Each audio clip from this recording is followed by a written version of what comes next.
मातरम। मैं नीरज माली सर आप सभी का मेरे इस चैनल में और वीडियो में सभी का स्वागत करता हूँ।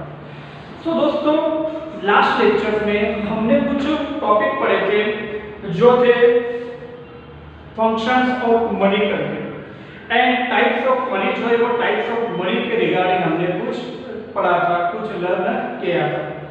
Now friends, today we will discuss about our next topics, meaning of inflation. Today we are going to our next topics, meaning of inflation. So inflation जो है, inflation का meaning क्या है? महंगाई जो है या भाव वृद्धि जो है वो किसे कहते हैं, वो आज हम शुरू करने वाले हैं। So friends, आपको बता दें कि आज हम शुरुआत इसकी 3 डेफिनेशन से करेंगे। इसकी पहले 3 क्या आएगी? डेफिनेशंस आएंगे, 3 अलग-अलग अर्थ आएंगे जो अलग-अलग इकोनॉमिस्ट ने, अलग-अलग अर्थशास्त्रियों ने, अलग-अलग ऑथर ने दी। सो फ्रेंड्स, सबसे पहले डेफिनेशन जो है वो है डॉक्टर एपी लर्नर के हिसाब से। ठीक है, पहली जो डेफिनेशन है वो है डॉक्टर एपी लर्नर, जो है वो एपी लर्नर ऐसा कहते हैं, a situation of excess demand over supply of good is called inflation. A situation of excess demand, एक ऐसी सिचुएशन ऑफ एक्सेस डिमांड कि जहां पर डिमांड जो है वो डिमांड ओवर सप्लाई, जो सप्लाई है उस सप्लाई के कंपेयर में, उस सप्लाई के सामने डिमांड जो है वो डिमांड कैसी हो, ओवर हो, मतलब कि ज्यादा हो, मैक्सिमम हो, तो वो सिचुएशन जो है वो सिचुएशन यहाँ पर इन्फ्लेशन क्रिएट करती है। अब सिंपल बताता हूं मैं आपको, ओवर सप्लाई बताया, हमारे पास सप्लाई जो है किसी पर्टिकुलर प्रोडक्ट का या गुड्स या सर्विस का जो सप्लाई, वो सप्लाई यहाँ पर 500 यूनिट्स है। ठीक है, तो मार्केट के अंदर उसकी जो डिमांड है वो डिमांड 800 यूनिट्स है। कितनी है? 800 यूनिट्स। तो सप्लाई 500 है, 500 और डिमांड 800 है। इन दिस सिचुएशन, ऐसी सिचुएशन में जो सेलर्स है वो सेलर्स को लगेगा कि परचेसिंग करने वाले, खरीदी करने वाले हमारे पास बहुत सारे लोग आ रहे हैं, लेकिन हमारे पास इसका जो स्टॉक है, इसका जो सप्लाई वो तो बहुत कम है। क्यों ना हम लोग यहाँ पर थोड़ी प्रोडक्ट की मींस कोई गुड्स या सर्विस की प्राइस जो है वो प्राइस भी अगर हम लोग इंक्रीज कर दें तो भी पब्लिक लोग जो है वो क्या करेंगे, लेने वाले। तो यहाँ पर एक ऐसी सिचुएशन क्रिएट होती है, सप्लाई के कंपेयर में डिमांड जो है वो डिमांड एक्सेस होती जाती है और उसी के कारण दोस्तों भाव बढ़ता है। आप देखते हो ना पेट्रोल पंप जो है, पेट्रोल पंप के ऊपर ज्यादा से ज्यादा 2 या 3 पेट्रोल जो है वो पेट्रोल के पाइप लगाए हुए रहते हैं पेट्रोल देने के लिए, बट वहां पर पब्लिक कितनी होती है? बहुत ज्यादा लाइन लगी हुई रहती है। लगभग आप सबको देखेंगे 8:30 9 बजे से लेके 1 या 2 बजे तक कई जगह पर बहुत ज्यादा भीड़ होती है। क्यों? डिमांड ज्यादा है और सप्लाई कैसा है, कम है, तो वहां पर इसीलिए भाव क्या होते हैं, बढ़ते हैं। ओके, सेकंड डेफिनेशन हम देखेंगे doctor AC Pigou. Doctor AC Pigou जो है वो भी एक बहुत ही फेमस इकोनॉमिस्ट है, बहुत ही फेमस अर्थशास्त्र दे चुके हैं। उनका कहना ऐसा है, inflation is said to occur when monetary income rise faster than real income, कि आपकी जो रियल इनकम है वो रियल इनकम के कंपेयर में जब भी आपकी मॉनेटरी इनकम जो है वो मॉनेटरी इनकम अगर इंक्रीज हो जा रही है, मॉनेटरी इनकम अगर बढ़ रही है, तो उसके कारण भी इन्फ्लेशन जो है वो इन्फ्लेशन हमें बढ़ा हुआ दिखाई देता है। देखिए 2 तरह की इनकम बताई गई यहाँ पर। एक रियल इनकम, सपोज देखिए किसी पर्सन की जो रियल इनकम है वो इनकम 20,000 है, तो उसका जो बजट है वो बजट किसके अकॉर्डिंग होगा, रियल इनकम के अकॉर्डिंग 20,000।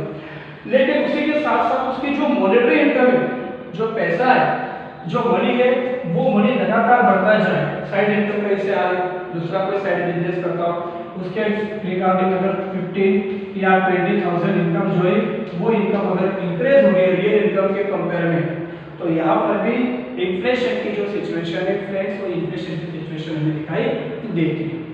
तो जहाँ पर पैसा बढ़ जाता है शॉर्ट में, वहाँ पर इन्फ्लेशन जो है इन्फ्लेशन बढ़ जाता है। सिंपल है ना कि हमारी इनकम अगर कम है तो हम कम प्रोडक्ट या कम गुड्स या सर्विस परचेस करेंगे, लेकिन हमारी इनकम अगर बढ़ती जाती है डेफिनेटली हमारी डिमांड भी उसी तरह से बढ़ती जाती है।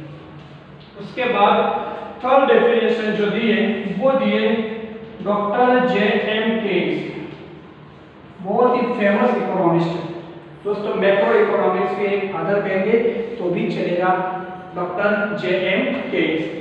केन्स ऐसा कहते हैं कि the real situation of inflation is created, inflation की जो रियल सिचुएशन है वो इन्फ्लेशन की रियल सिचुएशन अगर क्रिएट होती है वो होती है विद इंक्रीज इन मनी। जब भी पैसा बढ़ता है वो पैसा बढ़ने के कारण दोस्तों यहाँ पे क्या बताया गया है कि इन्फ्लेशन बढ़ता है। अब सिंपल है ना कि हम देखें कि लोगों के पास पैसा ही नहीं, मनी ही नहीं है, बराबर, तो डेफिनेटली उनकी डिमांड नहीं रहेगी। मार्केट का रूल्स है कि मार्केट में अगर कोई सेलर, प्रोड्यूसर, मैन्युफैक्चरर कोई प्रोडक्ट को बेचने के लिए ले जाता है, रोज ले जा रहा है लेकिन बेच नहीं पा रहा है, दैट मींस डिमांड नहीं हो रही है क्योंकि पब्लिक के पास इनकम नहीं है, तो अपने आप इसकी प्राइस क्या हो जाएगी, घट जाएगी। हम लोग देखते हैं ना कई बार कोई गुड्स या सर्विस बेचने के लिए आता है तो 1 किलो का 100 रुपया भाव बोलता है, और जैसे जैसे इवनिंग का टाइम होता है, नाइट का टाइम होता है, कुछ नहीं बेचा जाता है तो बोलता है चलो 100 रुपया नहीं 60 या 70 रुपीज दो लेकिन ले जाओ। इसका मतलब डिमांड नहीं है तो प्राइस लेवल डिक्रीज होती है। बट यहाँ पर अगर मनी है, पैसा है, तो डिमांड होगी तो प्राइस क्या हो जाएगी, बढ़ जाएगी।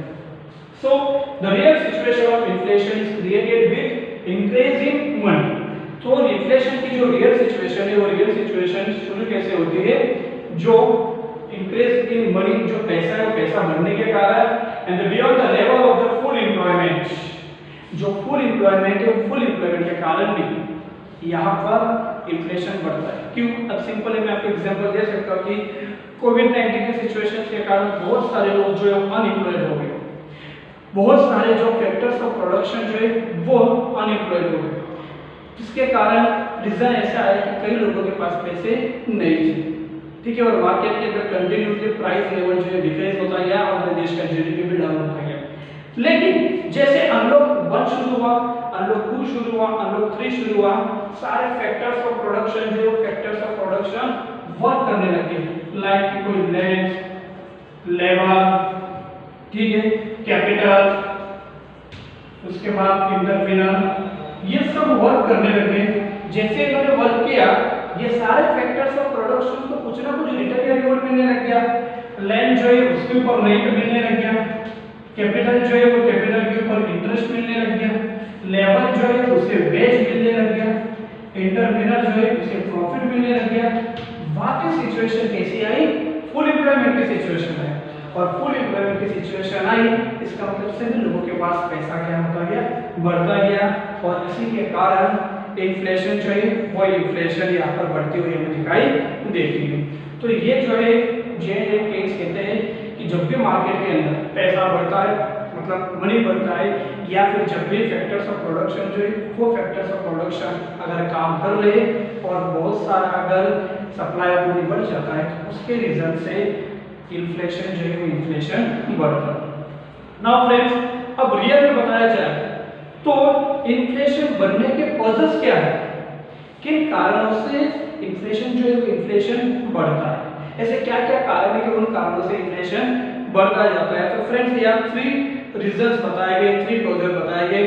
फर्स्ट है, पहला एक पॉइंट दिया गया है, इंक्रीज इन डिमांड, ठीक है, फर्स्ट पॉइंट क्या बताया गया है, increase in demand, and second point बताया गया है increase in production cost, increase in cost of production, जो कॉस्ट ऑफ प्रोडक्शन है उसके बढ़ने के कारण, एंड थर्ड है अदर रीजंस, तीसरा क्या है, अदर रीजंस। इन 3 कारणों से मार्केट के अंदर इन्फ्लेशन आपको बढ़ता हुआ दिखाई देगा। पहला होगा इंक्रीज इन डिमांड, मतलब कि बाजार के अंदर मांग बढ़ने के कारण, सेकंड है increase in cost of production, उसके कारण भी इन्फ्लेशन बढ़ता है, एंड थर्ड है अदर रीजंस, ठीक है। अदर रीजन जो है वो अदर रीजंस के कारण किस तरह से, अदर रीजन जो है उसके कारण भी इन्फ्लेशन बढ़ता है। तो फ्रेंड्स, अगर सबसे पहली बात करें इंक्रीज इन डिमांड, तो इंक्रीज इन डिमांड के अंदर 3 पॉइंट्स आते हैं हमारे, लेकिन हम लोग पहले इंक्रीज इन डिमांड के कारण किस तरह से और इन्फ्लेशन बढ़ता है वो देख लेते हैं। Increase in demand the supply of rice production और प्रोवाइडेड एट स्लोअर। जैसे जैसे मार्केट के अंदर डिमांड बढ़ती है, जैसे जैसे मार्केट के अंदर डिमांड बढ़ती है, डिमांड बढ़ने के साथ सप्लाई भी बढ़ता है, लेकिन वो सप्लाई जो है वो सप्लाई सेम लेवल पर नहीं बढ़ता है, वो स्लोअर रेट से बढ़ता है। किस रेट से बढ़ता है? स्लोअर। मतलब मान लो डिमांड अगर 500 है तो सप्लाई जो है वो सप्लाई बढ़ता तो है 300 से 400 हो जाता है, लेकिन डायरेक्ट 500 नहीं होता। So then there is increase the price of the products. और इसी के कारण अगर देखोगे जैसे जैसे डिमांड बढ़ती है, डिमांड के साथ साथ सप्लाई नहीं बढ़ता है। सप्लाई न बढ़ने का जो कारण है वो कारण यहाँ इन्फ्लेशन जो है वो इन्फ्लेशन को क्रिएट करता है। तो एक ऐसी सिचुएशन कि डिमांड बढ़ रही है, सप्लाई नहीं बढ़ रहा है, और सप्लाई न बढ़ने के कारण इस डिमांड को पुश करके प्राइस को बढ़ाने पड़ते हैं। इसीलिए इस तरह का जो इन्फ्लेशन होता है उसे कहा जाता है डिमांड पुल इन्फ्लेशन। सो जब भी डिमांड इंक्रीज होती है और उस डिमांड के कारण सप्लाई जो है वो सप्लाई कम रह सकता है, और उसी के कारण जब इन्फ्लेशन बढ़ता है तब उसे डिमांड पुल इन्फ्लेशन के नाम से कहा जाता है।